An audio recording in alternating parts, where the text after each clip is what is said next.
This is Tim Bryce with my column titled Software for the Finest Computer, the Mind. Now and then I'm asked about our corporate slogan, Software for the Finest Computer, the Mind, which we have used since our company's inception in 1971. What does it mean? Where did it come from? I'm asked. At first, it was used in connection with our PRIDE methodology for system design. There was nothing remotely like it on the market at the time. Consequently, people asked my father, Milt Bryce, what it was. Is it hardware or software? Recognizing their confusion, he said, it's neither. Actually, it is software for the finest computer, the mind, meaning it provides instructions so people could build information systems. At first, PRIDE consisted of nothing more than some manuals and forms for people to follow during system design.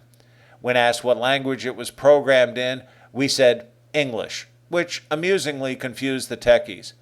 Later, we added computer software to help expedite the methodology, but make no mistake, PRIDE is a thinking process, a way of looking at systems and how to build them.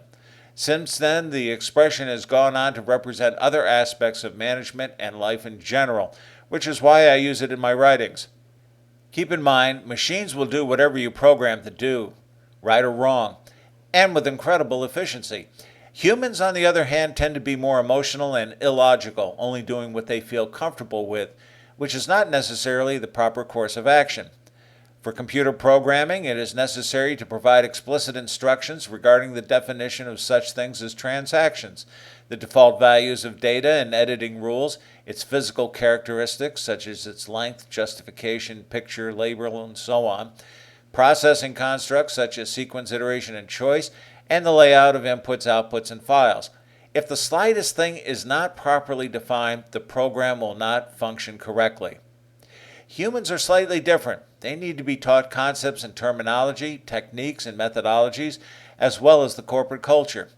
To do so, it is necessary to use persuasion to instruct them to perform the proper action using the three canons of speech: ethos, which is based on the character of the speaker; logos, which is logical argument; and pathos, meaning emotional argument.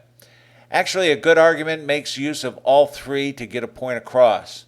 Winston Churchill, for example, often relied on his reputation as elder statesman, as well as presenting arguments appealing to both logic and emotion.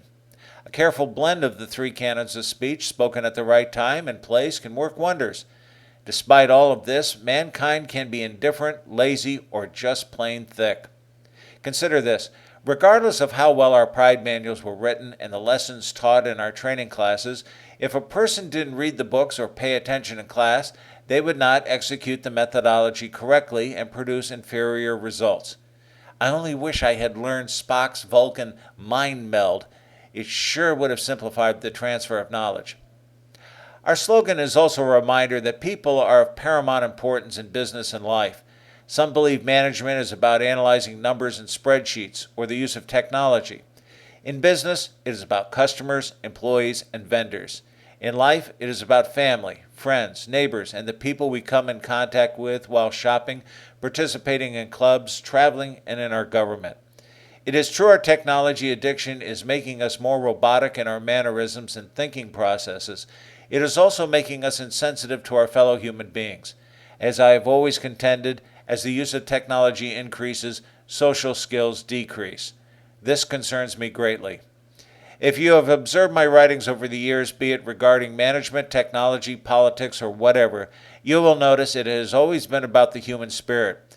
It's not about some new gimmick or number crunching. It's about software for the finest computer, the mind.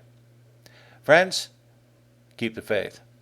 This is Tim Bryce in Palm Harbor, Florida. TimBryce.com.